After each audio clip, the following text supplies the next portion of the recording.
প্রায় প্রতিদিনই রাজ্যের কোনো না কোনো জায়গায় নেশা বিরোধী অভিযানে গিয়ে সফলতা অর্জন করছে রাজ্যের পুলিশ। এবার এয়ারপোর্ট থানা এলাকার ওষাবাজার সংলগ্ন এলাকাতে গোপন সংবাদের ভিত্তিতে পুলিশ এবং বিএসএফ এর যৌথ অভিযান চালিয়ে ভোটটা বোঝায় একটি গাড়ি থেকে প্রায় 3 কোটি টাকা অর্থমূল্যের কফ সিরাপ উদ্ধার করেছে বলেই জানা গেছে।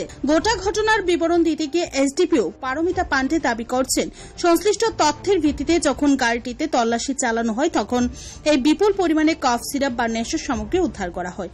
পাশাপাশি শ্রীমতী পান্ডে এটাও জানিয়েছেন, গাড়িতে কেউ না থাকায় আটক করা যায়নি কাউকে, তবে গাড়ির রেজিস্ট্রেশন নাম্বারের উপর ভিত্তি করে পরবর্তী তদন্ত চালিয়ে যাওয়া হবে বলে পুলিশের দাবি। এদিকে এয়ারপোর্ট থানা এলাকায় প্রায় 3 কোটি টাকার অবৈধ কফ সিরাপের উদ্ধারের খবরে ব্যাপক চাঞ্চল্য ছড়িয়েছে সর্বত্র।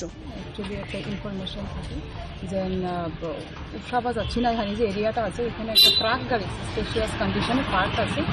তো এয়ারপোর্ট থানা বিএসএফ এর সাথে আমরা একটা জয়েন্ট অপারেশন বের হয়। ওসি এয়ারপোর্ট সুমন সিনহার সঙ্গে সঙ্গে আমাদের যে স্টাফ আছে রাত্রিবেলায় আমরা অফিসার নিয়ে সেই জায়গাতে পৌঁছে এবং বিএসএফ জয়েন্ট রেড করে আমরা যখন গাড়িটা সার্চ করা হয় সাসপিশিয়াসলি গাড়িতে তখন কেউ ছিল না। গাড়িটার নাম্বার ছিল West Bengal registration number WB61B1917। Truck গাড়িটা চেক করার পরে দেখা যায় এখানে ওপরে কিছু ভুট্টার ব্যাগস আছে।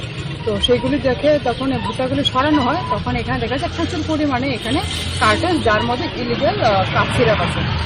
তো আমরা এগুলি তারপরে কাউন্টিং হওয়ার পরে দেখা যায় এখানে টোটাল কাপ সিরাপ 84,800 বোতল, যেটা অ্যাপ্রক্সিমেট যেটা মার্কেট ভ্যালু তো এটার 175 বডি রেট, তো 1.5 করোড়, কিন্তু এটা ইলিগালি এটা ধরতে গেলে 3 করোড়ের কাছাকাছি হয়ে যাবে।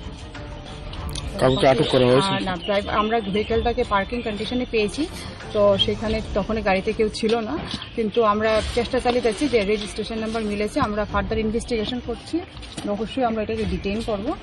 আর বাকি যেগুলো লিগাল প্রসিডিউর করছি, আমরা এয়ারপোর্ট থানাতে NDPS ধারায় আমরা মামলা নিয়েছি। যারা এদের সঙ্গে ইনভলভ আছে, যেহেতু এটা প্রচুর পরিমাণে মাল, একটা হাই সিজার এটা, তো এখানে যারাই ইনভলভ আছে যে পুরা গ্যাং, ওদের সবাইকে আমরা বুক করার জন্য আমরা চেষ্টা চালিয়ে যাচ্ছি। Bureau report, Tripura news 8।